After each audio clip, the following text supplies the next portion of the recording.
Hello guys, good morning. Wow, ang ganda naman ng bulaklak ng kalabasa ko. Ang ganda ng umaga ko ngayon guys. Kasi guys, nakita ko itong bulaklak ng kalabasa. Kakaiba yung kalabasa ko guys. Oh. Para siyang hybrid. Kakaiba siya. Ang ganda ng guys. Ang laki ng bulaklak. Tingnan nyo guys. Oh. Ang ganda. Wow. Masarap ito gulayin guys. Pero hindi yata pwede ito pitasin yung bulaklak. Ayan, kusa lang nalalaglag yata yung bulaklak na to eh. Ganda niya guys. Ang dami nitong bunga guys. Pero ito pa lang yung namulaklak ko. Ayan.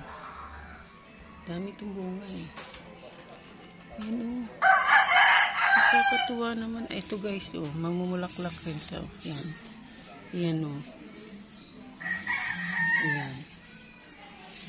Ang dami niyang bulaklak guys. Ito meron din dito guys. Ayan.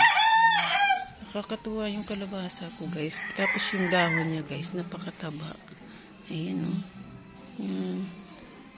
Ayan. Magpakarami kayo ha. Kalabasa. Thank you for watching. Bye.